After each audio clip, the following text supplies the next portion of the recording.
భూమి బట్టలు ఆరేస్తుంటే గగన్ షర్ట్ని తీసుకుంటుంది. అక్కడ గగన్ని తలుచుకుంటూ మురిసిపోతూ ఉంటుంది భూమి. ఆ షర్ట్ వేసుకొని గగన్ తనతో కలిసి డాన్స్ వేస్తున్నట్టు ఊహించుకుంటూ ఉంటుంది. అదేవిధంగా నక్షత్ర కూడా గగన్ ఇచ్చిన కోట్ను వేసుకుంటుంది. గగన్ని తలుచుకొని వాడు మగాడంటే వాడు అని గగన్ని తలుచుకుంటూ మురిసిపోతూ ఉంటుంది. తను కూడా డాన్స్ చేస్తూ ఉంటుంది. అప్పుడే గగన్ ఇంటికి వస్తాడు. తన గదిలోకి వెళ్తూ అక్కడ డాన్స్ చేస్తున్న భూమిని చూస్తూ నేరుగా భూమి దగ్గరికి వస్తాడు. ఏయ్, ఏం చేస్తున్నావు అని గగన్ అనగానే భూమి కాస్త టెన్షన్ పడుతూ ఉంటుంది. నా షర్ట్ వేసుకున్నావు, పైగా డాన్స్ కూడా చేస్తున్నావు, ఏంటిదంతా అని గగన్ భూమిని ప్రశ్నిస్తుంటాడు.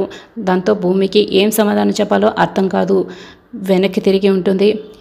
మొన్నేమో చంద్రముఖి డ్రెస్ వేసుకొని డాన్స్ చేసావు, ఇప్పుడేమో నా షర్ట్ వేసుకొని డాన్స్ చేస్తున్నావా, ఏంటిదంతా కూడా అని గగన్ భూమిని అడుగుతూ ఉంటాడు. ఓ, ఈయనకి ఎలా అర్థమైందా అని భూమి మనసులో అనుకుంటుంది.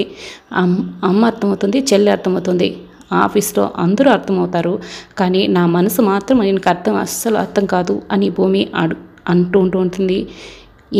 తైతక్క, ఏంటి నీళ్ళే నువ్వే కొనుక్కుంటున్నావు, ఆ షర్ట్ ఎలా ఇచ్చాయి అని గగన్ అడుగుతూ ఉంటాడు. ఏం లేదు తాళతిక గారు, ఇదిగోండి తీసుకోండి అని భూమి ఆ షర్ట్ని గగన్కి ఇచ్చేస్తుంది. ఆ షర్ట్ని తుడుచుకుంటూ గగన్ తీసుకొని అక్కడి నుంచి వెళ్తుంటాడు. ఇప్పుడు ఆ షర్ట్ని నేను వేసుకున్నాను, అదే షర్టుని ఆయన కూడా వేసుకుంటాడు అని భూమి చాలా సంతోషపడుతూ ఉంటుంది. అపూర్వ వాళ్ళు పెళ్ళికి కావాల్సిన చీరలన్నింటినీ కూడా ఇంటికే పిలిపించి తీసుకుంటూ ఉంటారు. అమ్మ, నీకు ఈ చీర బాగుంటుంది చూడు అని బిందు చెప్తూ ఉంటుంది. ముందు పెళ్లి కూతురికి ఇష్టమైన చీరనన్నీ తీసుకోండి అని పెద్ద ఆవిడ చెప్తూ ఉంటుంది. తీసుకోండి అని అపూర్వ కూడా చెప్తూ ఉంటుంది. ఇందు, నీకు ఈ చీర బాగుంటుంది చూడు అని అపూర్వ చూపిస్తూ ఉంటుంది. నాకు అత్తయ్యనే అన్నీ సెలెక్ట్ చేస్తుంది, అత్తయ్య సెలెక్ట్ చేసినట్టువి నేను తీసుకుంటాను అని ఇందు కూడా చెప్తూ ఉంటుంది. మొత్తానికి మన ఇంట్లో ఇంది పెళ్లితో శుభకార్యం జరుగుతుందన్నమాట అని కృష్ణప్రసాద్ వాళ్ళ అమ్మగారు చాలా సంతోషంగా ఉంటారు. ఇందు, ముందుగా నీకు కావలసినట్టు తీసుకొని తర్వాత బిందుకు కూడా చూడు, ఏమేం కావాలో నువ్వు కూడా చూడు అని, అవసరం లేదు, నాకు అత్తయ్య సెలెక్ట్ చేసినట్టువి మాత్రమే చాలు అని ఇందు అంటూ ఉంటుంది. ఇప్పుడు ఇందు పెళ్ళి అవగానే చెర్రీ నక్షత్రాల పెళ్ళి అని మీరా చెప్తూ ఉంటుంది. అపూర్వ షాక్గా చూస్తుంటుంది. వాళ్ళిద్దరికి పెళ్ళా అని కృష్ణప్రసాద్ వాళ్ళ అమ్మగారు అంటూ ఉంటారు. అవును, మా అన్నయ్య కూతురు ఉండగా నాకు వేరే కోడలు ఎందుకు, అంతే కదా అన్నయ్య అని మీరా అంటూ ఉంటుంది. వాళ్ళిద్దరికీ ఇష్టమైతే నేను కాదనేది ఏముందమ్మా అని శరత్చంద్ర చెప్తూ ఉంటాడు. వీళ్ళేంటి ఇట్లా చేసి మా పైన పడి బతుకుతున్న ఆ కేపీ కాడికి కోడలను చేయాలని చూస్తున్నారు అని అపూర్వ మనసులో ఆందోళనగా ఉంటుంది. వాళ్ళిద్దరూ ఎందుకు ఒప్పుకోరన్నయ్య, కావాలంటే నక్షత్రాన్ని ఇప్పుడే పిలిచి అడుగుతాను చూడు అని మీరా అడుగుతుంది. నేను అన్నయ్యని అడుగుతాను అని బిందు అంటుంది. ఇప్పుడు ఎందుకులే అని అపూర్వ అంటుంది. అడిగితే తప్పేముంది, వాళ్ళ మనసులో ఉన్నదేంటో తెలిసిపోతుంది కదా, వెళ్ళనివ్వు అపూర్వ అని శరత్చంద్ర అంటారు. నేను నక్షత్ర దగ్గరికి వెళ్తున్నాను అని మీరా, నేను అన్నయ్యని అడిగి వస్తానని బిందు ఇద్దరు కూడా వెళ్తారు. చరణ్ బాగా తింటూ ఉంటాడు. అన్నయ్య నీకు నక్షత్రకి పెళ్ళి అనుకుంటున్నారు అని చెప్పగానే తింటున్న చరణ్కి నోట్లోది కాస్త కింద వచ్చేసి, ఆ చిన్న బ్రహ్మరాక్షస్తో నాకు పెళ్ళేంటి అని చరణ్ అంటూ ఉంటాడు. అవును, మీ ఇద్దరికి పెళ్లి చేయాలని మేమందరం అయితే డిసైడ్ అయిపోయాము, మీరిద్దరూ మాట్లాడుకొని మీ అభిప్రాయాలను కూడా కాసేపట్లో చెప్పేయండి, మేము కింద వెయిట్ చేస్తూ ఉంటాం అని బిందు చెప్పేసి వెళ్తుంది. అయ్యో, ఇప్పుడు ఏం చేయాలి అని చరణ్ చాలా టెన్షన్ పడుతూ ఉంటాడు. అప్పుడే మీరా నక్షత్ర దగ్గరికి వెళ్ళి విషయం చెప్తూ ఉంటుంది. ఏంటి, మా ఇద్దరికి పెళ్ళా అని నక్షత్ర షాక్ అవుతుంటుంది.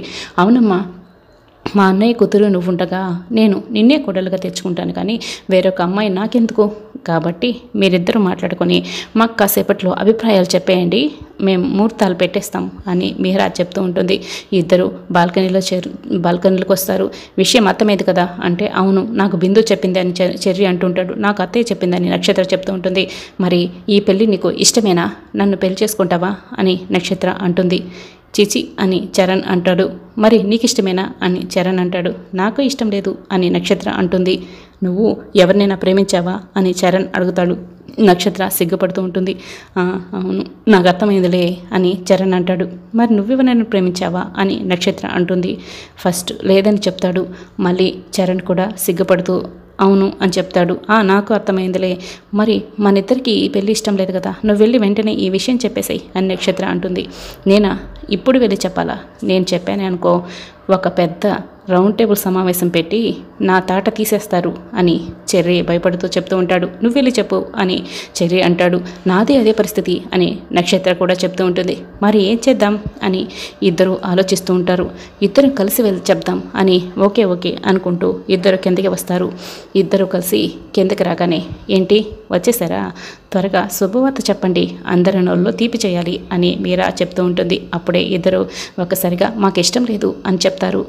అదేంట్రా అలా ఇష్టం లేదని ఎందుకు చెప్తున్నావు, మా అన్నయ్య కూతుర్ని నువ్వు ఇష్టం లేదని చెప్తావా అని మీరా అంటూ ఉంటుంది. అంటే మేనరికం మంచిది కదమ్మా అని చెర్రీ అంటుంటాడు. సరేలే, చెర్రీకి ఇష్టం లేదని చెప్తున్నప్పుడు నువ్వెందుకు బలవంతం చేస్తావు, వదిలేయచ్చు కదా అని అపూర్వ చెప్తూ ఉంటుంది. సరే వాళ్ళకి ఇష్టం లేదన్నప్పుడు చెప్తున్నాడు కదా, వదిలేసే నక్షత్ర, పద వెళ్దాం అని అపూర్వ అంటుంది. చూడండి వాడి ఇష్టం లేదని ఎలా చెప్తున్నాడు, మా అన్నయ్య కూతుర్ని వద్దని చెప్తున్నాడు అని మీరా అంటూ ఉంటుంది. వాడికి ఇష్టం లేనప్పుడు మనమేం చేద్దాం, ముందు ఇందు పెళ్లి పనులు చూడు అని కృష్ణప్రసాద్ చెప్తూ ఉంటాడు. ఎరా నీ ఇష్టం లేదని చెప్తావా, ఎందుకురా ఇలా చెప్తున్నావు అని మీరా చరణ్ని ప్రశ్నిస్తూ ఉంటుంది. నక్షత్ర కూడా ఇష్టం లేదు కదమ్మా, మరి నువ్వెందుకు ఇలా బలవంతం చేస్తున్నావు అని చెప్పి అక్కడి నుంచి వెళ్ళిపోతాడు. మీరా ఇందులో బలవంతం ఏమి లేదు, ముందు ఈ పెళ్లి పనులు చూడు అని శరత్ చంద్ర చెప్తూ ఉంటాడు. గగన్ కొంతమంది వ్యక్తులతో కంపెనీ డీల్ గురించి మాట్లాడుతూ ఉంటాడు. మీకు ఫస్ట్ ఒక మెయిల్ వస్తుంది, మీరు దాన్ని మొత్తం చదివి నాకు ఓకే అంటే కొలాబరేట్ అవుతాం అని చెప్తూ గగన్ ల్యాప్టాప్లో చూపిస్తూ మాట్లాడుతూ ఉంటాడు. ఇందుని తీసుకొని ఇందుకు కాబోయే భర్త వంశీ ఇద్దరు కూడా గగన్ ఉన్న దగ్గరికే వస్తారు. అదేంటి వంశీ, నువ్వు నన్ను బయటికి వెళ్దామని చెప్పి ఇలా హోటల్కి ఎందుకు తీసుకొచ్చావు అని ఇందు అడుగుతుంది. అప్పుడే దూరం నుంచి గగన్ వీళ్ళిద్దరిని గమనిస్తూ ఉంటాడు. అంటే లాస్ట్ టైం మా ఫ్రెండ్స్ అందరూ వచ్చారు, అప్పుడు బ్యాచిలర్స్ పార్టీ కూడా ఏర్పాటు చేశాను, నిన్ను చూపించడం కుదరలేదు కదా, ఒకసారి నీ వైఫ్ను చూపించమని మా ఫ్రెండ్స్ అందరూ అడిగారు, అందుకే నిన్ను చూపించడానికి ఇక్కడికి తీసుకొచ్చాను, చూపించి తర్వాత ఇంటికి వెళ్ళిపోదాం అని వంశీ చెప్తూ ఉంటాడు. అలాగేనని ఇందు కూడా అంటుంది. ఏమంటే నేను ఒక ఆర్డినరీ రూమ్ బుక్ చేశాను, నా పేరు వంశీ అంటూ అక్కడున్న రిసెప్షనిస్ట్తో వంశీ మాట్లాడుతూ ఉంటాడు. గగన్ ఇదంతా దూరం నుంచి గమనిస్తూ ఉంటాడు. వంశీ ఇందుని తను బుక్ చేసిన రూమ్కి తీసుకువెళ్తాడు. ఇందు లోపలికి వెళ్ళగానే రూమ్ అంతా కూడా చెక్ చేస్తూ ఉంటుంది. అదేంటి మీ ఫ్రెండ్స్కి నన్ను చూపించడానికి కదా తీసుకొచ్చావు, మరి ఫ్రెండ్స్ ఎవరు లేరే, రూమ్ అంతా ఖాళీగా ఉంది అని ఇందు అడుగుతూ ఉంటుంది. అలా చెప్తే కానీ నువ్వు రావు కదా, అందుకే నేను అలా చెప్పాను అని వంశీ అంటాడు. అంటే మీరేం మాట్లాడుతున్నారో నాకు అర్థం కావడం లేదు అని ఇందు అడుగుతూ ఉంటుంది. అంటే మనిద్దరం మనసు వైపు మాట్లాడుకుందామని నిన్ను ఇలా తీసుకొచ్చాను, నువ్వేం టెన్షన్ పడుకో ఇందు, రా ఇందు కూర్చో ఇందు అని ఇందుని బెడ్పై కూర్చోబెడతాడు వంశీ ముద్దు పెట్టేదాన్ని ట్రై చేస్తూ ఉంటాడు. ఇందు వద్దని చెప్తున్నా కూడా అతను బలవంతం చేస్తూ ఉంటాడు. ఇక గగన్ వాళ్ళతో మాట్లాడుతూ ఇందు గురించే ఆలోచిస్తూ ఉంటాడు. ఎనీ ప్రాబ్లం సార్ అని ఒకతను అడుగుతూ ఉంటాడు. నో అని మళ్ళీ ఇందు గురించే గగన్ ఆలోచిస్తూ ఉంటాడు. ఇక రాబోయే ఎపిసోడ్లో తెలుసుకోవాలనుకుంటే మా ఛానల్ని సబ్స్క్రైబ్ చేసుకొని సపోర్ట్ చేయడం మర్చిపోకండి. Thanks for watching.